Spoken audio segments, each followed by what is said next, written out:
बोल प्रेम से ओम श्री सदगुरु महर्षि मेरी परमहंस महाराज जी की जय। गुरुदेव का प्रवचन, गृहस्थ श्रम का कर्तव्य।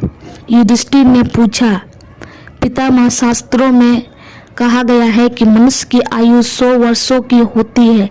वह सैकड़ों प्रकार की शक्ति लेकर जन्म धारण करता है, किंतु देखता हो कि कितने ही मनुष्य बचपन में ही मर जाते हैं। ऐसा क्यों होता है? मनुष्य किस उपाय से दीर्घायु होता है अथवा किसी कारण से उनकी आयु कम हो जाती है? क्या करने से वह कृति पाता है और क्या करने से उसे संपत्ति की प्राप्ति होता है? पितामह कहते हैं, मनुष्य मन, वाणी अथवा शरीर के द्वारा तप, ब्रह्मचार्य, जप, होम और औषध आदि से किसका आश्रय ले, जिससे वह श्रेय का भागी हो, वह मुझे बताइए। भीष्म जी ने कहा, युधिष्ठिर, सदाचार से ही मनुष्य को आयु की प्राप्ति होती है। सदाचार से ही वह संपत्ति को पाता है तथा सदाचार से ही उसे ये लोक और परलोक में भी कृति की प्राप्ति होती है। दुराचारी पुरुष जिससे समस्त प्राणी डरते हैं तथा तिरस्कृत होते हैं, इस संसार में बड़ी लंबी आयु नहीं पाते। अतः यदि मनुष्य अपना कल्याण करना चाहते हैं तो उसे इस जगत में सदाचार का पालन करना चाहिए। जिसका सारा शरीर ही पापमय हो, वह भी यदि सदाचार का पालन करे तो वह उसके शरीर और मन के बुरे लक्षणों को दबा देता है। सदाचार ही धर्म का लक्षण है। सदाचारिता ही श्रेष्ठ है, पुरुषों की पहचान है। श्रेष्ठ पुरुष जैसे बर्ताव करते हैं वही सदाचार का स्वरूप अथवा लक्षण है। जो मनुष्य धर्म का आचरण करता है और लोक कल्याण के कार्य में लगता रहता है, उनको दर्शन ना हुआ तो भी मनुष्य केवल नाम सुनकर उनसे प्रेम करने लगते हैं। जो नास्तिक, क्रियाहीन, गुरु और शास्त्र की आज्ञा का उल्लंघन करने वाले, धर्म को ना जानने वाले और दुराचारी है, उन मनुष्यों की आयु क्षीण हो जाती है। जो मनुष्य शीलहीन, सदा कर्म की मर्यादा भंग करने तथा दूसरे वर्ण की स्त्रियों के साथ संपर्क रखने वाले हुए इस लोक में अल्पवायु होते हैं, मरने के बाद नरक में पड़ते हैं। सब प्रकार के शुभ लक्षणों से ही होने पर भी जो मनुष्य सदाचारी, श्रद्धालु और दोष दृष्टि से रहित होता है, वह 100 वर्षों तक जीवित रहता है। जो क्रोधहीन, सत्यवादी, किसी भी प्राणी की हिंसा न करने वाला, दोषदर्शी और कपट शून्य है, वह 100 वर्षों तक जीवित रहता है। जो ढेले फोड़ता, तिनके तोड़ता, नाखून चबाता तथा सदा ही उछिट यानी अशुद्ध एवं चंचल रहता है, ऐसे कुलक्षण युक्त मनुष्य को दीर्घायु नहीं प्राप्त होती। प्रतिदिन ब्रह्म मुहूर्त में अर्थात सूर्य उदय से 2 घड़ी पहले जागे या धर्म और अर्थ के विषय में विचार करे। फिर शैया से उठकर सोच स्नान के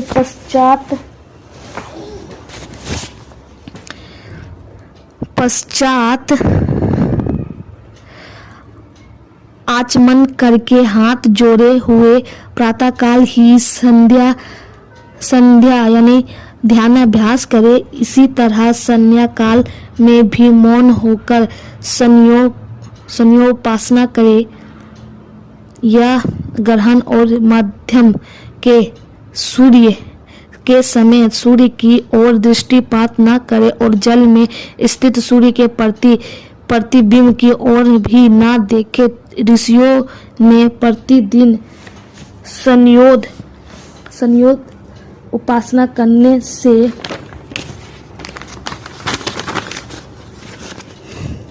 ही दीर्घ आयु प्राप्त की होती है। इसलिए सदा मौन रहकर द्विज मात्र को प्रातः काल और संध्या काल की संध्या अवश्य करनी चाहिए। जो द्विज न तो प्रातः काल की संध्या करते हैं और न संध्या काल ही करते हैं, उन सबसे धार्मिक राजा द्रुसोचित कर्म कराए। किसी भी वर्ण के पुरुष को कभी भी पराई स्त्रियों के संसर्ग नहीं करना चाहिए, पर स्त्री सेवन से मनुष्य की आयु जल्दी ही समाप्त हो जाती है।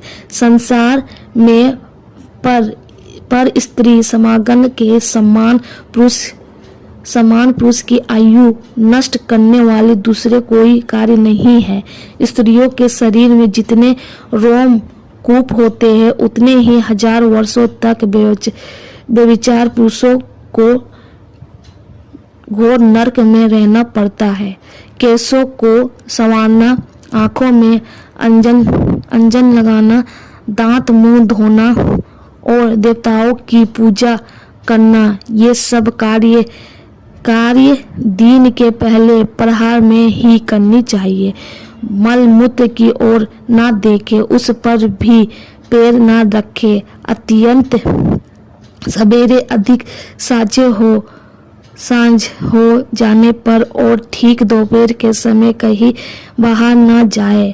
ना तो अपरिचित पुरुषों के साथ यात्रा करे, ना शूद्रों के साथ और ना अकेला है। ब्राह्मण, गाय, राजा, वृद्ध पुरुष, गर्भिणी स्त्री, दुर्लभ और भार पीड़ित मनुष्य यदि सामने से आते हो तो स्वयं किनारे हटकर उन्हें जाने का मार्ग देना चाहिए। मार्ग में चलते समय अश्वत्थ आदि परिचित वृक्षों तथा समस्त चौराहों को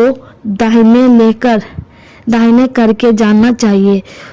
दोपहर में, रात में, विशेषतः आधी रात के समय और दोनों संध्याओं के समय कभी चौराहों पर ना रहे। दूसरों के पहने हुए वस्त्र और जूते ना पहने। सदा ब्रह्मचार्य का पालन करे। पैर से पैर को ना दबाए। सभी पक्षों की अमावस्या, पौर्णमासी, चतुर्दशी और अष्टमी तिथि को सदा ब्रह्मचारी रहे। स्त्रियां समागम ना करे। किसी की निंदा, बदनामी और चुगली ना करे। दूसरों के मर्म पर आघात ना करे। क्रूरतापूर्ण बात ना बोले और औरों को नीचा ना दिखावे। जिसके कहने से दूसरे को उद्वेग होता है वह रुखाई से भरी हुई बात पापियों के लोक में ले जाने वाली है। अतः वैसी बात कभी ना बोले। वचन रूपी वाहन मुंह से निकलते हैं जिनसे आघात होकर मनुष्य रात दिन शोक में पड़ा रहता है। अंत जो दूसरों के मर्म स्थानों पर चोट करते हैं, ऐसे वचन विद्वान पुरुष दूसरों के प्रति भी कभी ना कहे। वाहनों से विंधा से परसे से काटा हुआ वन पुनः अंकुरित हो जाता है, किंतु दुर्वचन रूपी शस्त्र से किया हुआ भयंकर घाव कभी नहीं बढ़ता। करनी, नालिक और नाचार ये शरीर में यदि गड़ जाए तो चिकित्सक मनुष्य इन्हें शरीर से निकाल देते हैं, किंतु वचन रूपी बाण को निकालना असंभव है, क्योंकि वह हृदय के भीतर चुभा होता है। विद्याहीन, निंदित, कुरूप,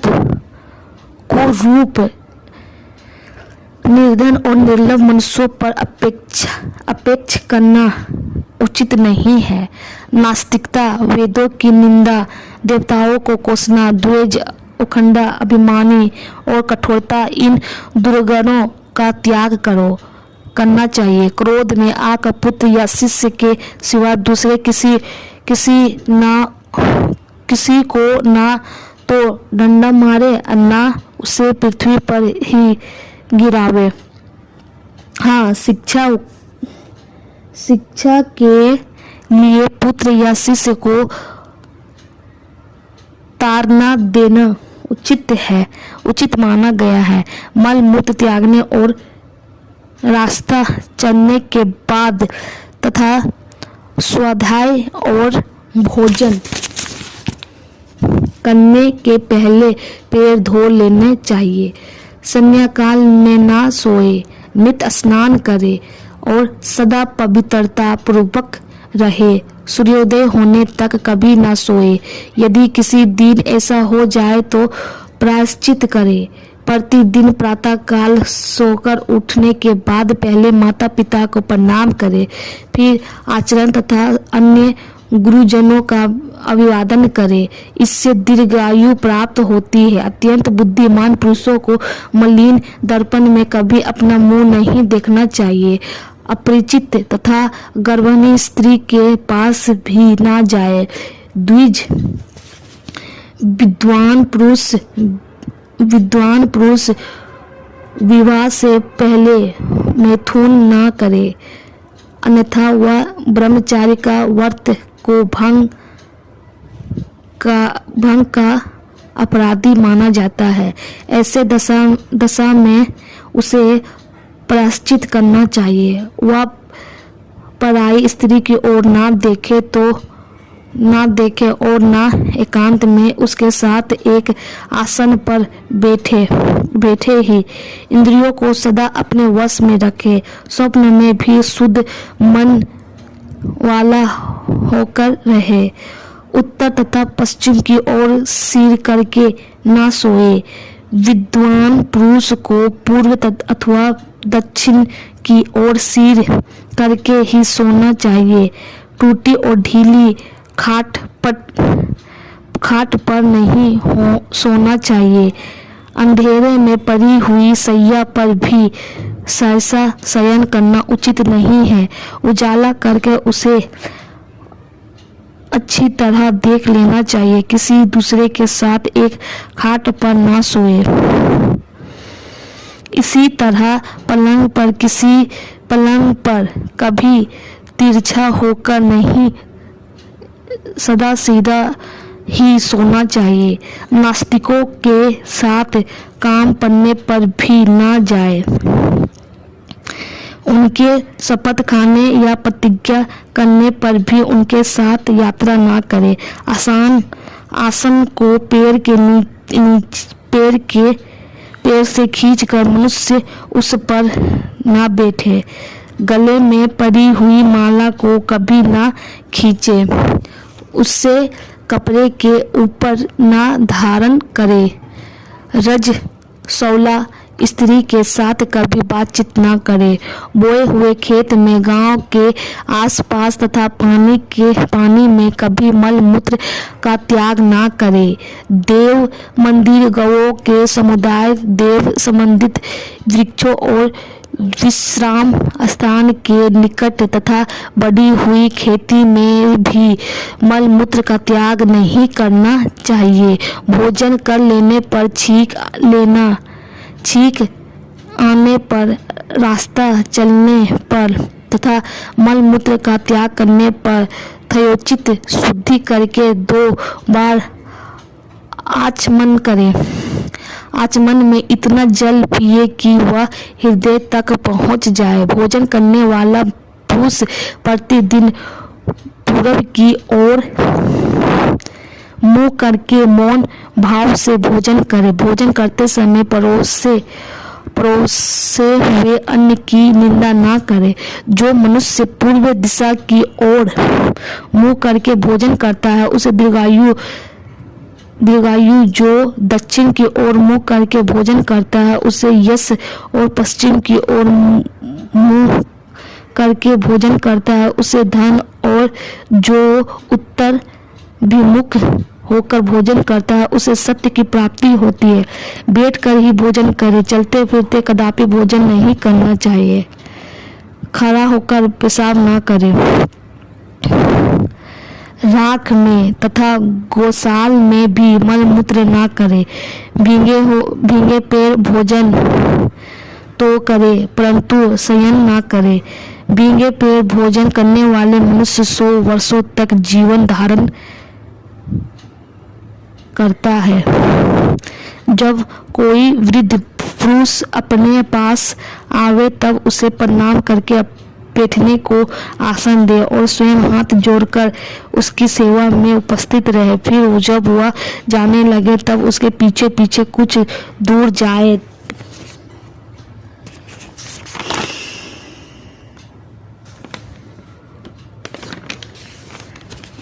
बॉय पैम ओम श्री सतगुरु महर्षि